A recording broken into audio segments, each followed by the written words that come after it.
Bienvenue sur Kodama. Aujourd'hui nous allons voir la manière de tester certains paramètres de l'eau de votre aquarium.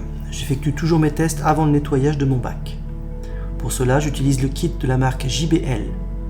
J'ai choisi de ne pas tester tous les paramètres existants mais seulement les essentiels.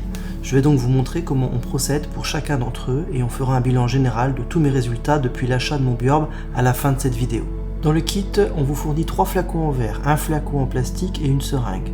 Tout d'abord, je rince toujours mes flacons sous l'eau du robinet et ensuite dans l'eau de l'aquarium.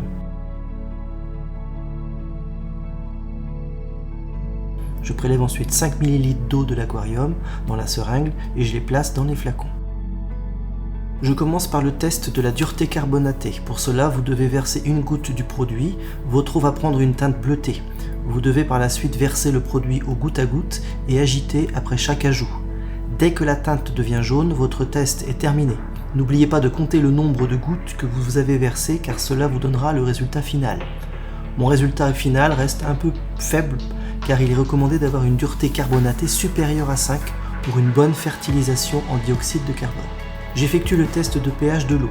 Il faut tout d'abord verser 5 ml d'eau de l'aquarium dans le flacon du haut.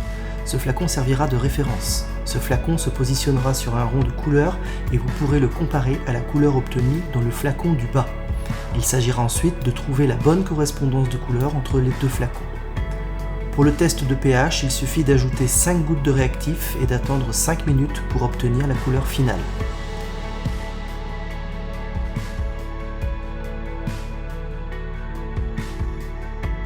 Il n'est pas toujours évident de trouver la bonne correspondance de couleur. Pour ici, je dirais que le pH est aux environs de 7,5.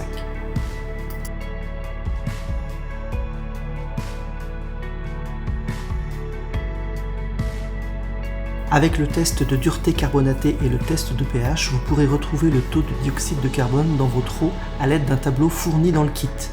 Ici, avec un pH de 7,5 et un KH de 3, on peut dire que le taux est aux environs de 3 mg par litre. On n'est donc pas dans la zone verte en raison d'un KH trop faible. Idéalement, il devrait être entre 20 et 30 pour profiter aux plantes naturelles. Dans mon bac, j'ai une Anubia et 2 boules de mousse qui se développent malgré tout. Je ne souhaite pas ajouter de diffuseur de CO2, donc je vais continuer de voir la croissance de mes plantes naturelles. Je continue avec le test de nitrite. Pour ce test, j'ai besoin de 2 réactifs. Il faut veiller à bien mettre les réactifs dans l'ordre. Tout d'abord, 5 gouttes du flacon 1 et ensuite 5 gouttes du flacon 2 et attendre 5 minutes pour obtenir la couleur finale.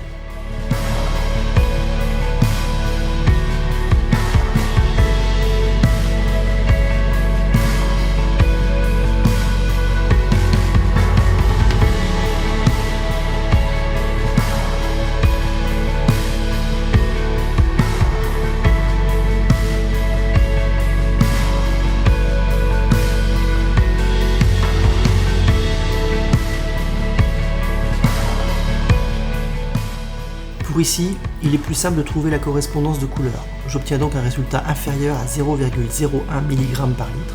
Ce résultat est donc satisfaisant et on voit qu'il se situe bien dans la zone verte. Je poursuis avec le test de nitrate. Pour ce test, j'ai besoin de 2 réactifs, dont l'un est une poudre. Tout d'abord, il faut remplir à ras la petite spatule avec la poudre du flacon 1.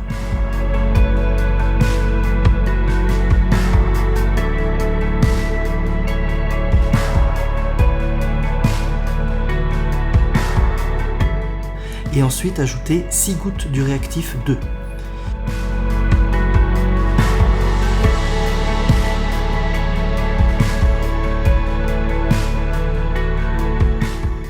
Il faut fermer le flacon avec les bouchons prévus dans le kit et bien agiter vigoureusement pour dissoudre le maximum de poudre.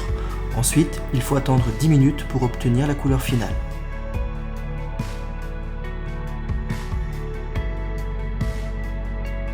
Pour ici, il n'est pas non plus difficile de trouver la correspondance de couleur. J'obtiens donc un résultat inférieur à 0,5 mg par litre. D'après les indications, ce résultat est donc un peu faible, car comme je l'avais indiqué dans ma vidéo sur le cycle de l'azote, les plantes peuvent se nourrir de nitrate pour leur croissance. Ici, les conditions ne sont pas idéales pour mes plantes naturelles, mais comme je l'ai dit précédemment, elles ne se portent pas trop mal pour l'instant. Je termine donc par le test d'ammonium. Pour ici, 3 réactifs sont nécessaires. Il faut verser 4 gouttes du réactif 1, 4 gouttes du réactif 2 et 5 gouttes du réactif 3. Il faut ensuite attendre 15 minutes pour obtenir la couleur finale.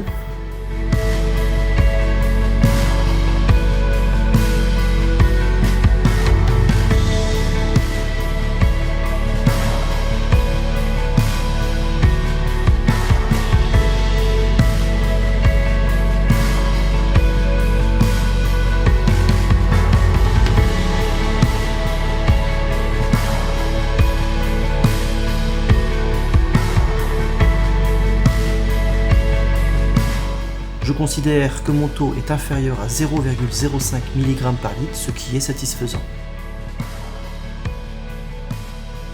Depuis le début de mon aquarium, je synthétise tous mes résultats dans des tableaux et graphiques pour voir l'évolution de chacun de ces taux. On constate donc que le pH reste stable, mais que la dureté carbonatée évolue un peu vers la baisse. Je vais donc devoir trouver une solution pour remonter ce taux. On peut d'ailleurs constater que le taux de dioxyde de carbone évolue comme la dureté carbonatée et donc baisse progressivement. J'ai eu un taux de nitrate qui a augmenté pendant une période et qui a baissé ces derniers temps. En revanche, le taux de nitrite n'a pas vraiment évolué et c'est le plus important car ce sont surtout les nitrites qui sont dangereux pour les poissons.